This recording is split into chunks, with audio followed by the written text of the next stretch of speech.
6월 19일 금요일 평매목 창세기 29장 심은대로 거둔다 라는 주제로 말씀 나누겠습니다. 이번 주 마지막 말씀입니다. 먼저 기도로 시작하신 후 성경을 1회에서 3회 읽으시길 바랍니다. 꾸준한 영성 훈련은 당신의 인생을 변화시킵니다. 다 읽으셨습니까? 첫 번째, 고룩한 상상력. 성경을 읽고 묵상할 때 상상력은 매우 큰 힘을 발휘합니다. 물론 상상이 너무 과해 범위를 벗어나면 위험합니다. 하지만 충분히 가능한 범위 안에서의 상상력은 성경의 의무를 풍성하게 해줍니다. 1절입니다. 야곱이 길을 떠나 동방 사람의 땅에 이르러. 야곱이 길을 떠나 하란에 이르렀습니다.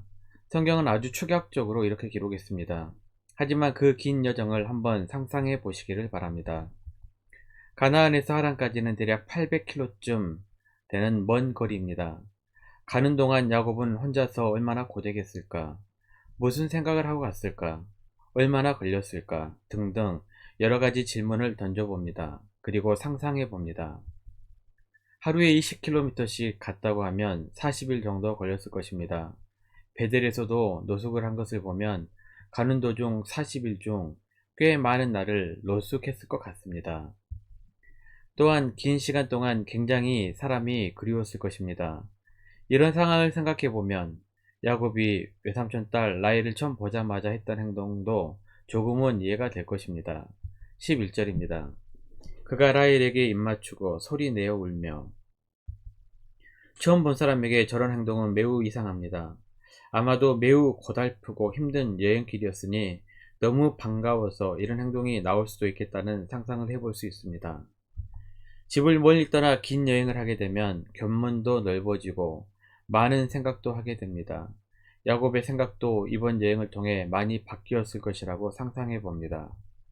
또한 긴 여행 중 만난 사람들도 삶에 많은 영향을 미치기도 합니다.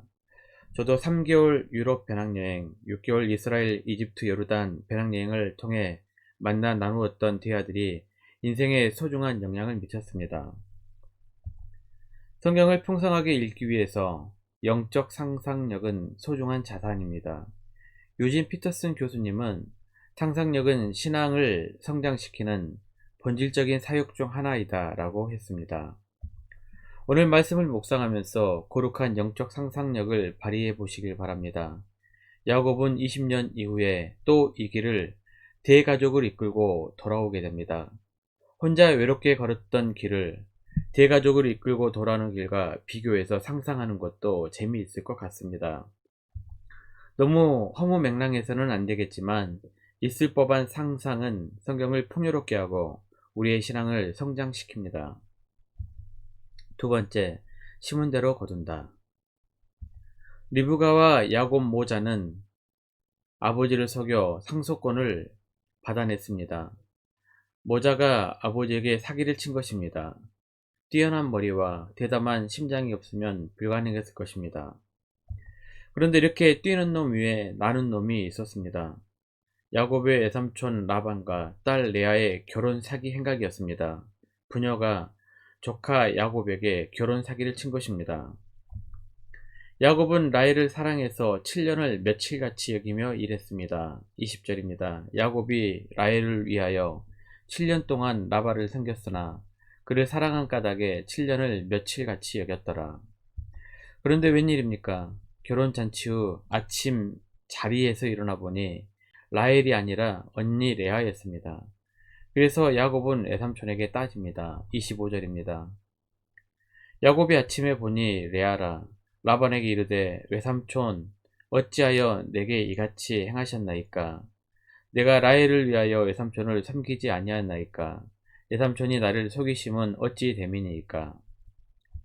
라반은 지방 풍습이 언니가 먼저 가야 하니 어쩔 수 없었다고 변명하지만 부녀가 철저히 계획해서 벌인 사기 결혼이었습니다.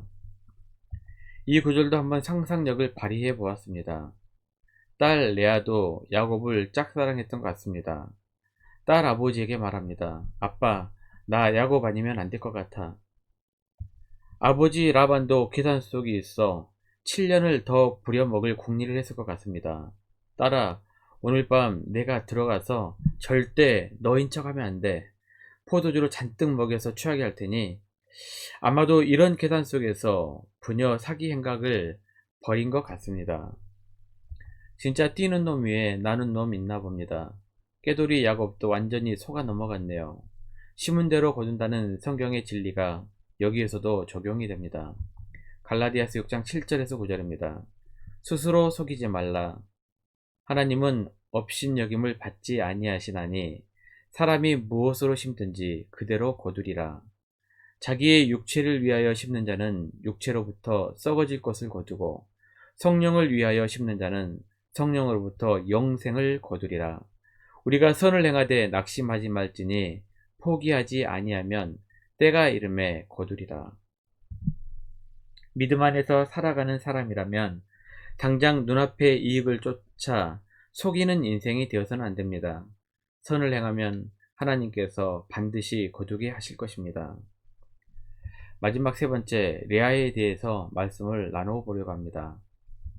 레아는 동생 라헬보다 미모가 떨어졌던 것 같습니다. 17절을 보니 레아는 시력이 약하고 라헬은 곱고 아리따우니 라고 말씀하고 있습니다.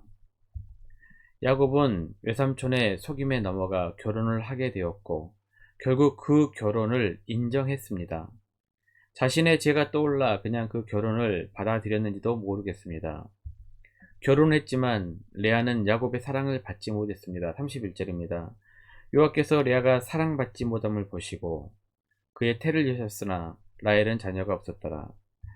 레아는 남편의 사랑을 받지 못한 불행한 여인이었으나 그 아픔을 하나님께 기도하며 위로를 받았습니다.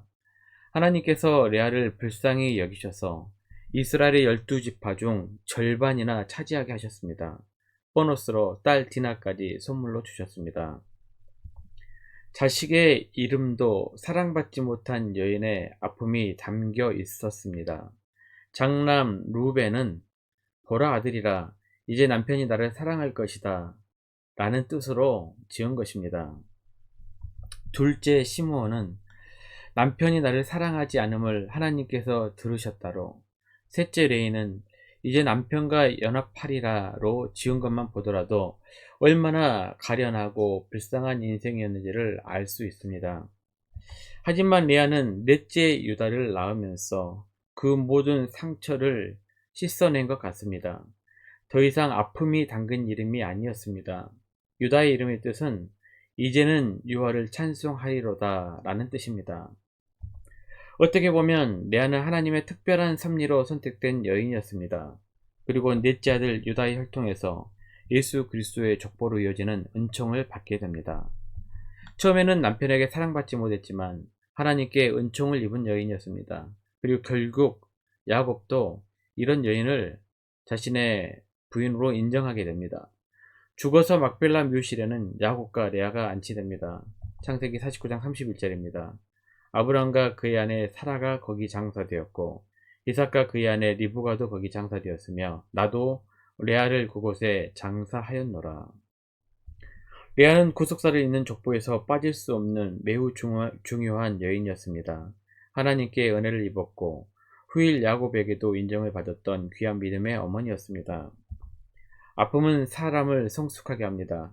그리고 그 아픔을 이기고 믿음으로 극복하게 되면 하나님께서 귀하게 사용하십니다.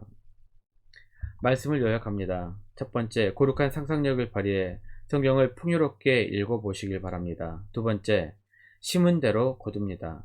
마지막 세 번째, 아픔은 사람을 성숙하게 합니다. 하나님 앞에 나오십시오. 하나님께서 위로해 주실 것입니다. 그리고 당신을 귀하게 사용하실 것입니다. 1년 성경 일독 주간 기획입니다. 오늘 금요일 10편 80편부터 82편까지, 그리고 내일 토요일 주일 이 주간 기획표대로 말씀을 읽고 묵상하시길 바랍니다. 6월 중보 기도 제목입니다. 기도 제목을 보시고 천천히 기도의 시간을 가지시길 바랍니다. 혹시 가정에서 기도하시기 힘드신 분들은 교회에 나오셔서 기도하시면 됩니다. 새벽 6시부터 새벽에 나오셔서 기도하시면 됩니다. 밤 10시까지 편안한 아무런 시간에 나오셔서 정기적으로 기도의 시간을 확보하십시오. 하루 30분씩 최선을 다하시길 바랍니다. 그러면 여러분의 삶이 변화될 것입니다. 영상을 다 보신 분들은 확인 문자를 보내시거나 유튜브에 댓글로 달아주시면 정기적인 영성 훈련에 도움이 될 것입니다. 오늘 하루도 승리하시기를 기도합니다. 좋은 주말 되시길 바랍니다. 교회에서 뵙겠습니다.